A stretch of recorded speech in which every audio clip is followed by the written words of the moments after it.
This is your boy Gloves. You know, on Gloves Off, we don't sugarcoat, we don't beat around the bush about our tongue.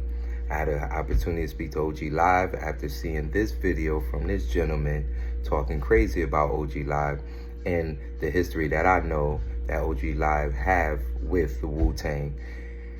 So let's just get into it. I don't know if he's official. I don't know who's official, but we're gonna get down to it on Gloves Off. So, you know, obviously, you know, this is Gloves Off. On Gloves Off, we don't sugarcoat, beat around the bush about our tongue. I got an opportunity to have OG Live up here with me. Every time we up here together is a pleasure, and I'm always hearing some stuff that just blow my mind. But I had to call OG Live to come up here because I was offered a video, and when I received that video, it was disturbing. A gentleman was stating some allegations, and OG Live said he had paperwork. He even came with a folder. So I want to get right into it to see if this paperwork is authentic or not. Gloves off.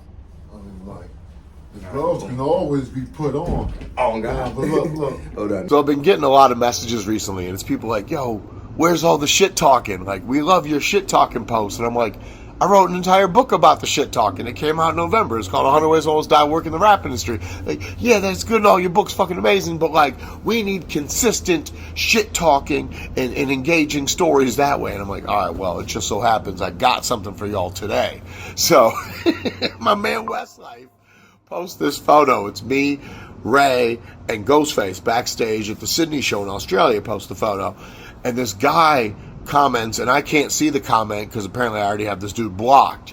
And Ray's like, "Who the fuck is this?" And I'm like, "You don't remember this guy?" And he's like, "No, why? Like, did I meet him?" I'm like, "Oh, you definitely did." Like, so we are with Rakim in Las Vegas. Rakim's doing a show at Brooklyn Bowl. I'm a part of the show. And we're also there filming a video for Now Is the Time off God's Network Rebirth. And I go outside after Ray's done filming Rakim's scenes, and I'm smoking a cigarette, and Rakim's about to go on stage. And this group of people walk up, and they're like, go to the box office, like, yeah, I'm on Rakim's list. And give the person their ID. And the person's like, yeah, I don't see you. And he's like, oh, fuck, like, talking all this shit to the fucking woman behind the glass that, she doesn't see your name on the list. You're not on the list, okay? Whatever. I'm gonna call Rakim. And the like, guys wolfing around, fucking probably calling no one. There's probably like 15 people in the world who have Rakim's phone number. Anyway, this other guy that's with the group sees me. He's like, are you M80? I'm like, yeah. He's like, what's up, man? I'm blah, blah, blah, blah, blah. Man, me and my people can't get in. Can you help us out? I was like, yeah, of course, no problem. Like, yo, we're good, man. M80's gonna walk us in. So I give them tickets. Just tickets. They get in the show when I finish smoking. Come to find out, this guy says he's the founder of the Wu-Tang Clan. Basically saying that he's Mook. He's like, I manage Wu-Tang and blah, blah, blah, and they did me dirty and X, Y, and Z. Now, over my fucking 20 plus years working amongst the Wu-Tang hierarchy, I've met like several people that always say this, that they're like the founder of Wu-Tang or one of the founders, and it's always bullshit. But these people are like 50, 60 some odd years old, and they spent their entire life living a lie, and they just don't know how to like stop living the lie. They're going to live the lie until they die because they've done nothing in their own lives to like show for anything that's, because of their own hard work. So this dude apparently was just some guy in Mook's crew. And Mook, that's why I just tried to call you, because I thought this would be a good laugh before I made this video. Anyway, so I'm like, you guys enjoy the show. I got to go backstage and make sure Ra's good to go and get on stage and shit. Unbeknownst to me, they just followed me backstage. I'm like, oh, okay, cool, boom. Rakim goes on stage. All right, everyone, we're going back out. Cool. After the show, they follow me backstage again. And this dude, the guy, his name's like OG Law, was like, you're M80, right? I'm like, yeah, I'm the guy that literally just walked you in the show. And he's like, I need you to sign this contract. And I'm like, what? And he pulls out this fucking like 2-3 page contract. And it's like, we're using one of your Wu-Tang licenses for my man's album. I need you to sign off. And I'm like, where'd you get this contract from? He's like, we bought this Beats and Features pack from Anno Domini, and we need you to sign off to make sure it's official. And I'm like, I'm just cracking up. He's like, you think this is funny? I'm like, yes, it's pretty hilarious. One, clearly you knew I'd be here. You're looking for me, like you're pretending like you want to see Rakim. You're looking for me. You want me to sign a contract. What's it say there on page 3? And he's like, what do you mean? I'm like, what's it say there next to the name Matthew Markoff? What is that? And he's like, it's a signature. I'm like, it comes pre-signed. All the contracts from the Anno Domini packs come with the e-cigs already on them. The buyers, the licensees, just have to put their signature on them before they release their music.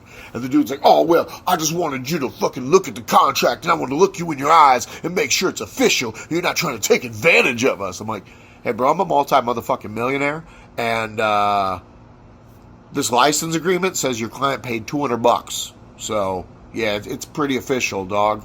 It's the real deal. Like, you can go ahead and release your song now. Oh, and the guy's throwing a fucking fit. So he says in Ray's comment on the picture where Ghostface is like, yeah, that's why I was pressing you at the Rakim show in the name of Dennis Coles.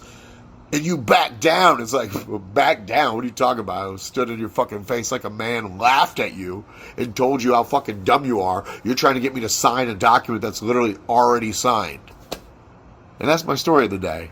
So, hey, Mook, you should perhaps tell your friends to stop pretending they're you. It kind of takes away from the amazing legacy that you yourself built amongst the Wu-Tang hierarchy.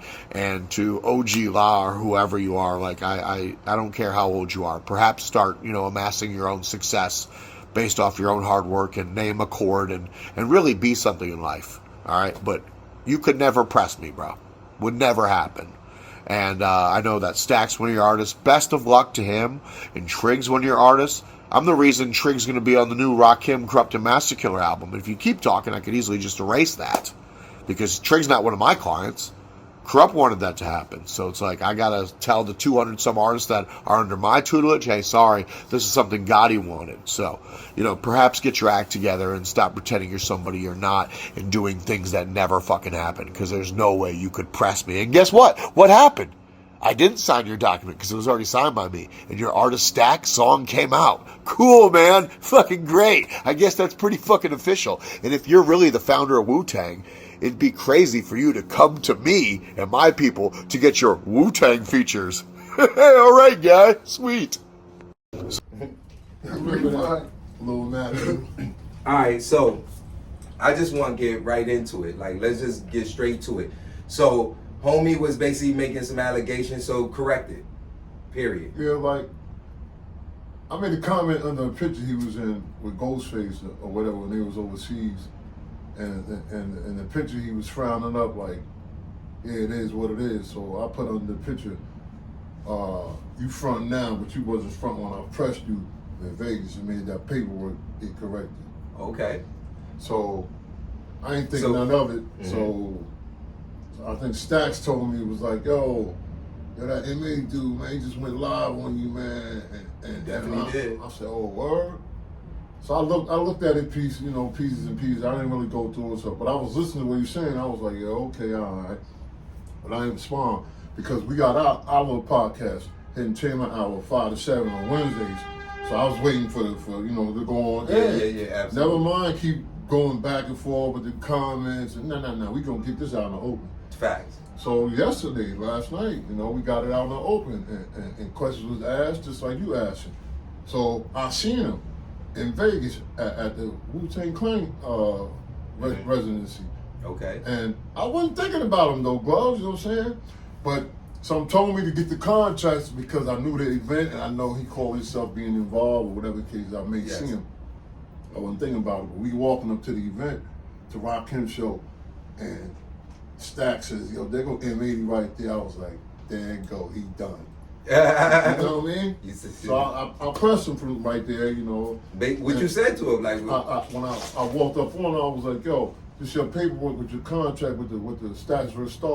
Stock song you sold me, right?" He was like, "Yeah." I was like, "Yo, I got the contract in this bag." He was like, "They're trying to tell me you have a contract in that bag?" I was like, "Yeah," and I pulled it out, so he was shocked. I said, "So, yo," I said, "You got my comrade." Ghostface, aka Dennis Coles, his royalties going to Raheem Devon, a R&B singer. Yeah, I was going to say, who is that?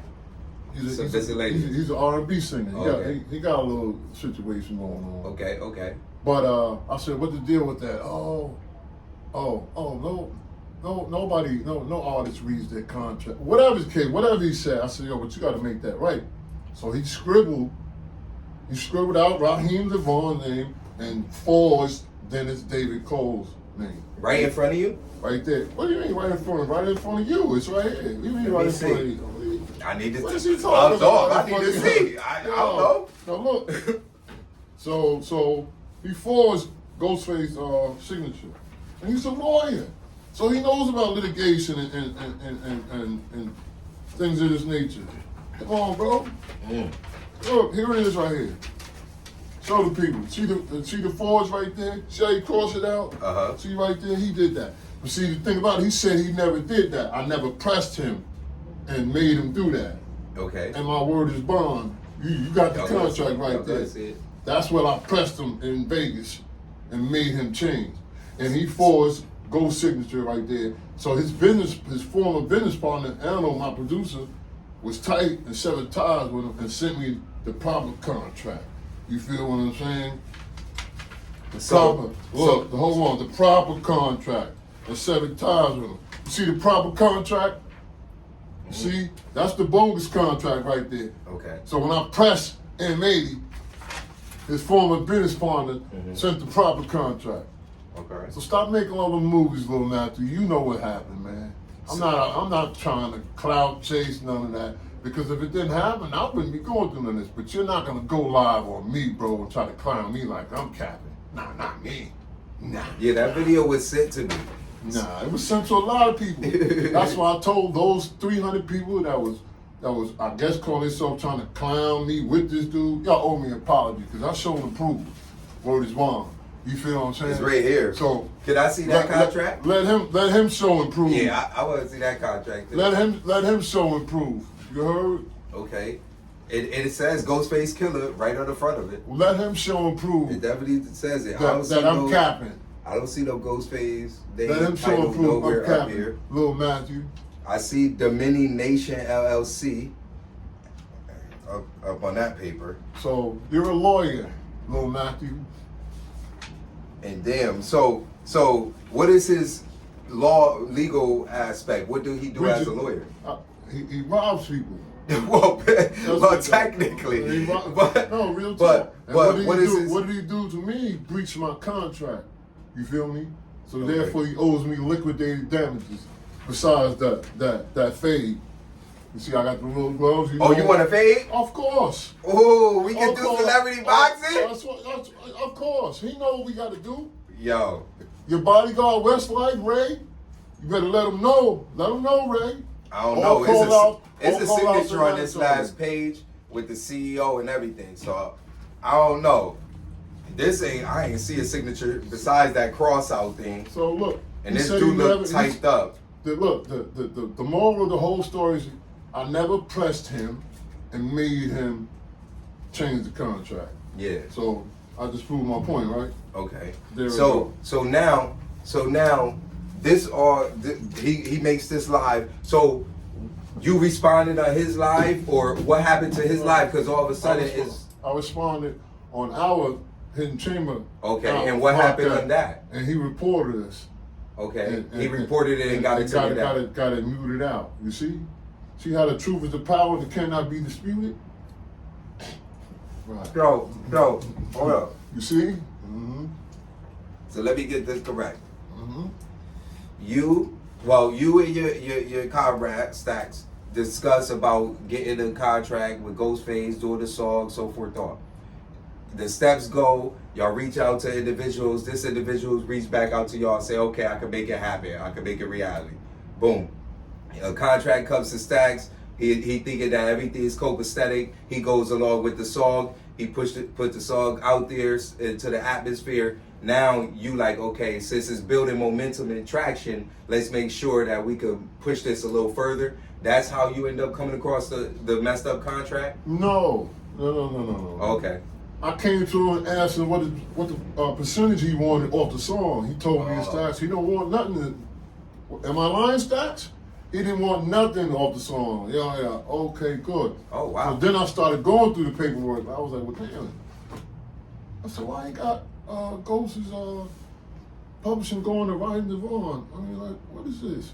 So that's how that turned out. Oh, okay. So I finally seen him in Vegas, and I approached him. And, I made him make it right. and he made it right. Well, he did wrong, but he made it right. It was at Vegas at an event? At the Brooklyn Bowl, right here. At the Brooklyn Bowl? October 4th, Rakim's show. He tried to say that he gave you tickets and stuff to go in. No, he gave them tickets because I made him give them tickets. Stacks, Keisha, and 1-6. He didn't have to give me nothing because I just told you. You see, I'm showing you. I was VIP. You feel me? So he said you was following him around, all up in here and trying to... The footage is up. All following around. I don't know where I'm following. I think he was following me with his camera, you know, because I don't know where, you know, the whole night, where did I follow him? You feel what I'm saying? After the show, I walked off and grabbed my comrade, Stevie Blast, who was Rakim's brother, and I pushed him off to the VIP room, me, Stacks, and all of us. I don't know where he was at. Okay, so what? I don't even recall seeing him in the VIP no more. So I don't know, you know, what are you talking about? Where was I following you? Why am I following you? The only time, and he also said that, after the show, this guy, he approached me again and said, you M80, right? Does that make sense? I just pressed you in the front, out front of the building. I know you are. So why am I approaching you again? Oh, you're M80, right? Yeah. Come on, get this shit together, homie. Yeah. Okay. You made a movie right there, homie. That's what you did. That was a flop, though. So let me ask you, right? So how long have you been around the music industry and like the people that y'all referring to as far as Ghostface and the Wu-Tang Clan? Since 1994. Since 1994. So you know a lot of these people personally. So when you heard the name that the royalties was going to a separate individual versus the actual individual, that's when you was like, hold up. First of all, when I started dealing with Anno and this clown, M80, I told Stacks, I said, anything dealing with the Wu, grab it. You feel what I'm saying? Because you know, that's my people, so we good with that one. Yeah. You feel what I'm saying? And that's what we started doing. So Stacks built the Ghostface EP. You feel what I'm saying? And we dropped the album.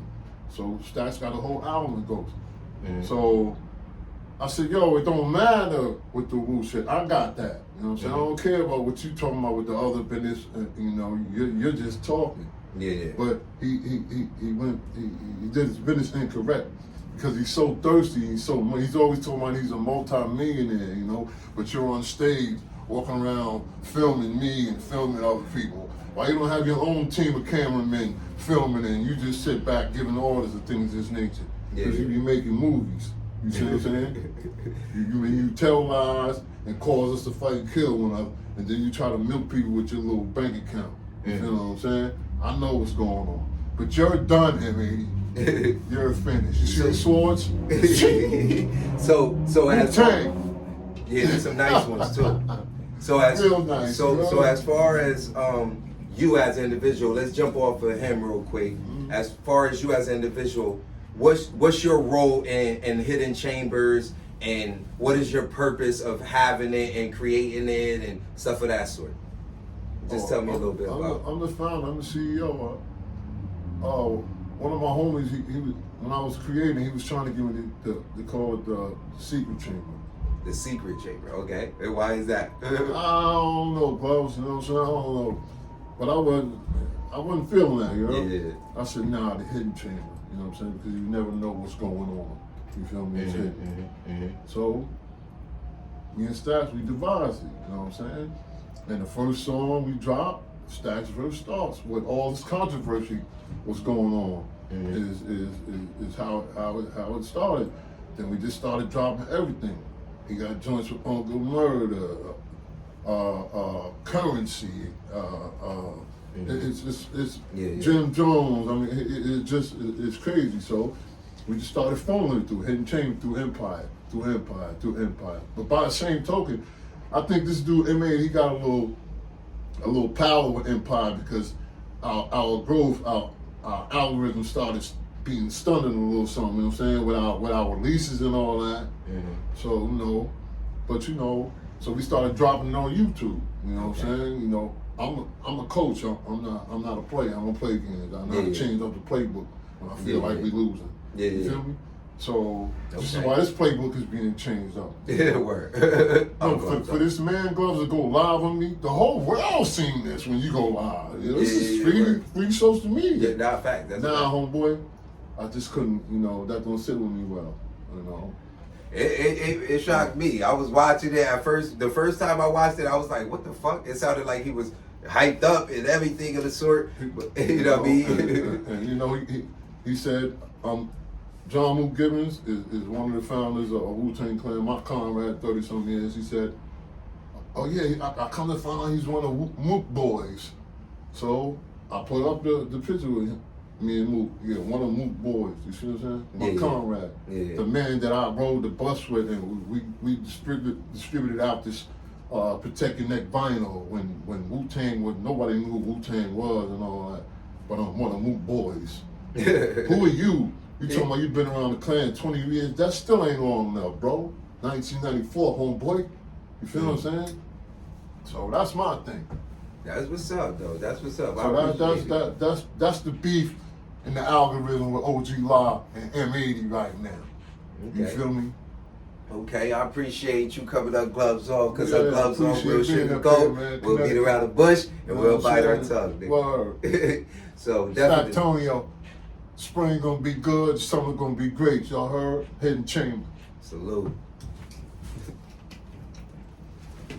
Gloves off. So I smoke 21 more. God rest their soul. Homie, it's lean, crooked